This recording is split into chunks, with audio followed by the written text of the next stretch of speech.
Yes, guys, what's happening? And the international break is over until March. That is music to my ears, your ears, every single football fan out there. In fact, from now until 2025, we've only got 6 days without any football in terms of Premier League or European football.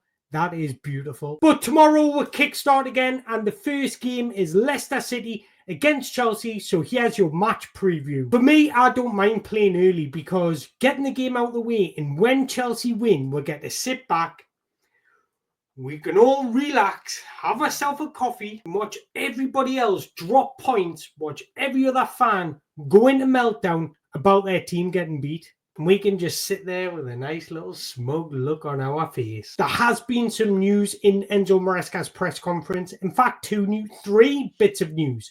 First of all, Jadon Sancho is back, which is great news. Secondly, again flirted with the idea of playing João Felix and Cole Palmer together. He won't start with them together. These are the types of games where you can give that a go. You can test the waters with that idea. But the biggest news is Reece James is out again with another injury. Listen up, perk up them ears, because I'm only going to say this once and once only. If you're a man that gets pleasure or joy out of another man's misery, shame on you. If you're a man that is bathing in joy in happiness about another man's injury, shame on you. If you're a man that just constantly throws your arms in the air and says, get rid of him, sell him, shame on you. Look, I'm not here to defend Reece James because these injuries are quite frustrating, but let's just back the man. Look what's happened to Rashford. He's a shadow of himself because he's lacking in confidence. Fans are getting on his back. Let's not make Reece James our Rashford. He's a boy that loves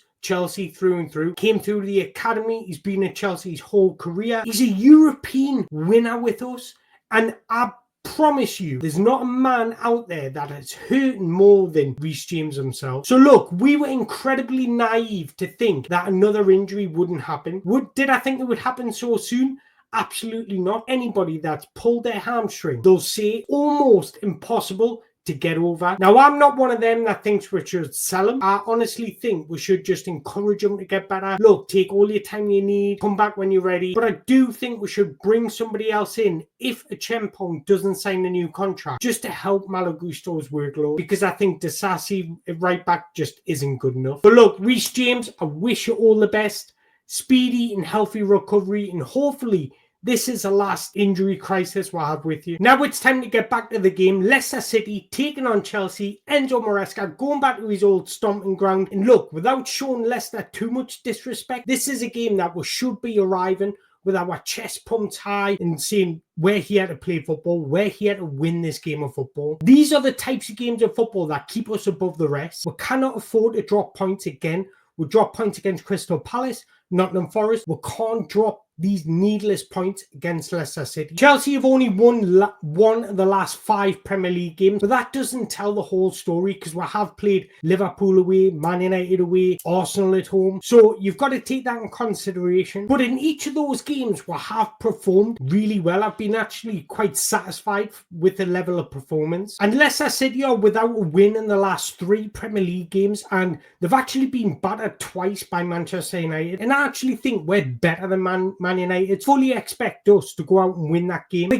again, the defeats to Leicester don't tell the whole story because statistically they have improved defensively and offensively. So let's touch upon Leicester just for 1 second. They're set up in a 4-3-3 formation, and in possession they revert to a 3-5-1.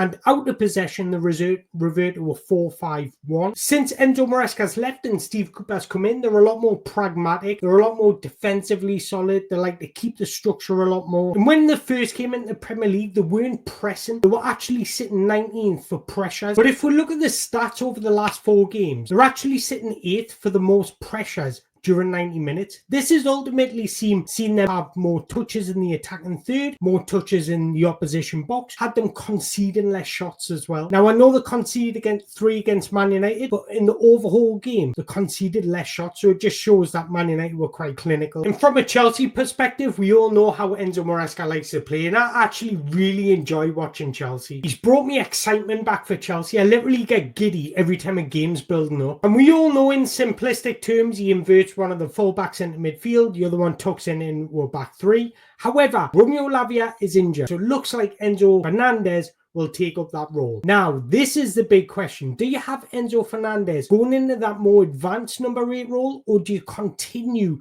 your fullback moving into that advanced number 8 role? This is how I think we will beat Leicester City. Leicester City have conceded 9 goals from passes from the right-hand side. This is the most out of any Premier League club this season. Now, if you look at Leicester City's average positioning, they have Justin James, their right back, tucking into that back three when they're in possession. Christiansen, their left back, high and wide. Where's the space? In that right-hand channel. This is why I would consider starting Pedro Neto on that right-hand side, using his pace, his athleticism, his awareness for space, just to exploit that. But I would also have Nicholas Jackson running into that right-hand channel consistently. And this opens and answers my first question. I'm not the biggest fan of a fullback moving into the number 8 position because it does take away elements of your creativity. So I'm not the biggest fan of that. But for this game, I would continue doing it. Why? Because I would allow Enzo Fernandez to receive the ball deep. He's a lot better when he's got the picture ahead of him.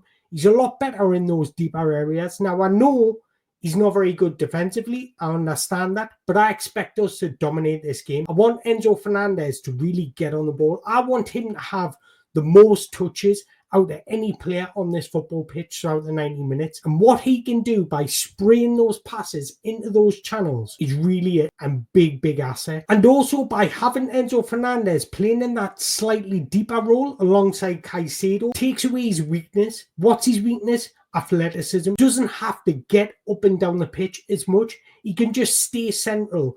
And he's a lot better defensively when he's more disciplined. So here it is, guys. Here's my starting 11. I think Robert Sanchez will start in goal. I think that's pretty inevitable. Not that I agree with it, but I think that's what Maresca will do. Malo Gusto at right back will have the duo. And I actually think this partnership is getting bigger and better. They're just being let down by rookie mistakes from their goalkeeper, Wesley Fofana and Levi Colwill. I want to give Levi Colwill a couple of props, actually, because I don't think he gets the credit he deserves with his ball-playing ability. His ability to play out from the back is exceptional. At left back would be Marc Cucurella. Body is expecting this back five. The two central midfield pairing will be Moses Caicedo and Enzo Fernandez. Leicester City's midfield is not the most physical, imposing one. You look at Harry Winks, he's more of a ball player type. And when it comes to Wilfred Ndidi and Moses Caicedo, I would back Caicedo every day of the week. So this is time for Enzo Fernandez to shine and really get on the ball. Cole Palmer playing in that number 10 position. I actually think Cole Palmer goes back to being Cole Palmer now. I think this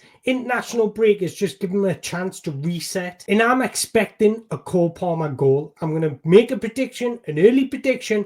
Cole Palmer is going to score tomorrow. On the left, I would start with Jadon Sancho. I think his ability to unlock a pragmatic structure is very valuable. Now on the right, do you go with Noni Madueke or do you go with Pedro Neto? In my opinion, I actually think Noni Madueke hasn't played as bad as what people are making out, but I just think Pedro Neto is a level above. Cannot drop Pedro Neto. His energy, it's infectious, and that's not even to speak about his ability on the ball and his ability to create.